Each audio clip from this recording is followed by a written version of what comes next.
বর্তমানে কিটো ডায়েটের কথা এত জনপ্রিয় হয়ে উঠেছে যা চোখে পড়ার মতো।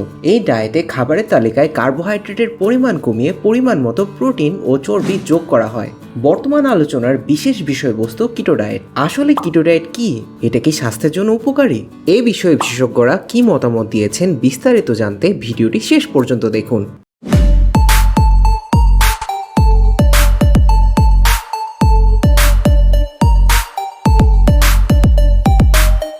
প্রথমে আমরা জেনে নিই কিটো ডায়েটের ইতিহাস সম্পর্কে।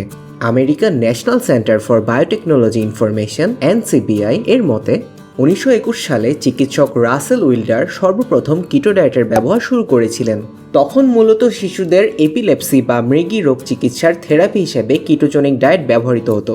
তারপর মৃগী রোগের ঔষধ আবিষ্কারের পর থেকে এটির প্রচলন বন্ধ হয়ে যায়। কিন্তু বর্তমানে ওজন কমানোর বিশেষ হাতিয়ার হিসেবে এই কিটো ডায়েটের বেশ প্রচলন বেড়েছে, যা এখন বিশ্বব্যাপী আলোচনার বিষয়বস্তু হয়ে দাঁড়িয়েছে।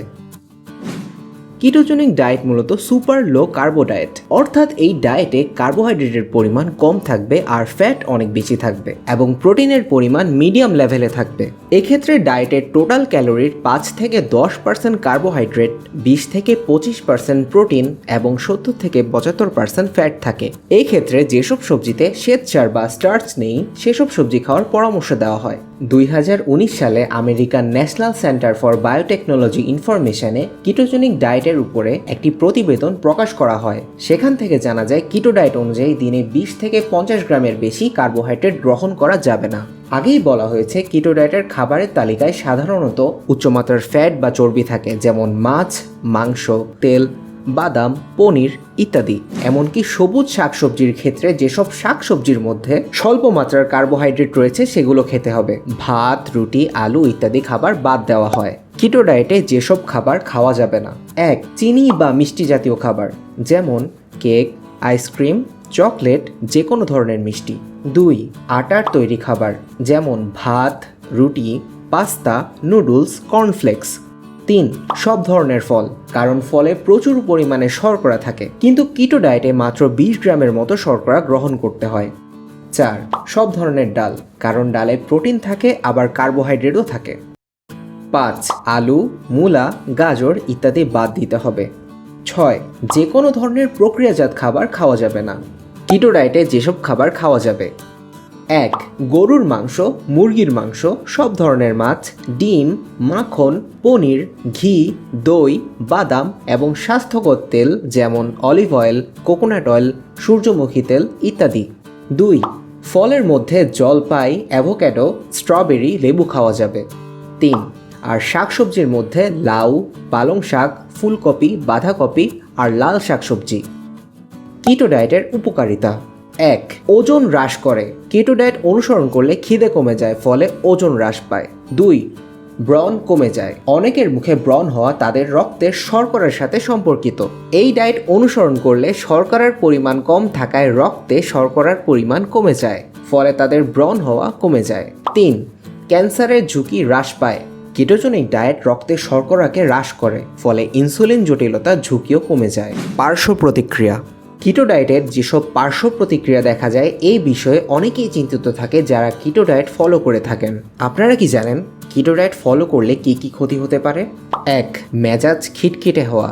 নিউ ইয়র্কের লরা লু, আরডি ডায়েটিশিয়ান ও নিউট্রিশন থেরাপিস্ট বলেছেন, ব্রেন ফাংশন অর্থাৎ মানুষের মোড রেগুলেশনের জন্য ঘুম বা ক্ষুধা নিয়ন্ত্রণের জন্য সিলেটোনিন হরমোন দায়ী, আর সেরোটোনিন উৎপাদনের জন্য কার্বোহাইড্রেট প্রয়োজন হয়। এই ডায়েট ফলো করলে কার্বোহাইড্রেট পরিমাণ কম থাকার কারণে মেজাজ অনেক খিটখিটে হয়ে যায়। 2. ওজন কমা এবং বাড়া। এই ডায়েট অনুসরণ করলে অতি শীঘ্রই ওজন কমে যায়, আবার বন্ধ করে দিলে দ্বিগুণ হারে ওজন বৃদ্ধি পেতে থাকে। 3. কোষ্ঠকাঠিন্য হতে পারে। কোষ্ঠকাঠিন্য এক্ষেত্রে খুবই সাধারণ একটি পার্শ্ব প্রতিক্রিয়া, কারণ কিটো ডায়েটের মধ্যে ফাইবার সমৃদ্ধ খাবার খুবই কম খাওয়া হয়। এজন্য কোষ্ঠকাঠিন্য সমস্যা ব্যাপক হারে বেড়ে যায়। 4. ডায়রিয়া হতে পারে। যেহেতু বেশি পরিমাণে চর্বিজাতীয় খাবার খাওয়া হয় সেক্ষেত্রে হজমের সমস্যা দেখা দিতে পারে, ফলে অনেকের ডায়রিয়া হতে পারে। 5. পানি এবং মিনারেলসের ঘাটতি দেখা দিতে পারে। শর্করা জাতীয় খাবার কম খাওয়ার কারণে বডিতে পানি কম ধরে রাখে, আর সেজন্য বডিতে পানি এবং মিনারেলসের ঘাটতি দেখা দিতে পারে। এজন্য অন্তত দিনে 3 থেকে 4 লিটার পানি খেতে হবে। 6. আমাদের শরীরের প্রয়োজনীয় ভিটামিন ও মিনারেলস ফল থেকে আসে, কিন্তু এই ডায়েট অনুসরণ করার ফলে সব ধরনের ফল বাদ দিয়ে দেওয়া হয়। এজন্য ভিটামিন মিনারেলসের ঘাটতি দেখা দিতে পারে। সেজন্য আপনাকে চিকিৎসকের পরামর্শ অনুযায়ী মাল্টিভিটামিন সাপ্লিমেন্ট খেতে হবে, যেন ঘাটতি পূরণ হয়ে যেতে পারে। 7. আমরা জানি আমাদের শরীরে এনার্জির মূল উৎস হলো গ্লুকোজ, আর গ্লুকোজ আসে কার্বোহাইড্রেট থেকে। কিন্তু এটা অনুসরণ করার ফলে কার্বোহাইড্রেট কম খাওয়ার কারণে বডিতে কম এনার্জি তৈরি হয় এবং আরও দুর্বলতা অনুভব হয়। এই ধরনের ডায়েট অনুসরণ করার সময় একটু অনিয়ম হয়ে গেলে বিভিন্ন শারীরিক সমস্যা দেখা দিতে পারে, যেমন মাথা ব্যথা, ক্লান্তি, হঠাৎ খিদে বেড়ে যাওয়া, ঘুম কম হওয়া, মাথা ঘোরা এবং শারীরিক কার্যক্ষমতাও অনেকটা কমে যেতে পারে। এছাড়াও কিছু কিছু ক্ষেত্রে মাসেল ক্র্যাম্প, পেটের রোগ, কিডনিতে স্টোন হওয়ার মতো সমস্যা দেখা দিতে পারে। তাই এই ধরনের কোনো পার্শ্ব প্রতিক্রিয়া দেখা দিলে আপনাকে অবশ্যই ডাক্তারের শরণাপন্ন হতে হবে এবং ডায়েটিশিয়ান পুষ্টিবিদের সাথে আলোচনা করে সঠিক ডায়েট অনুসরণ করতে হবে।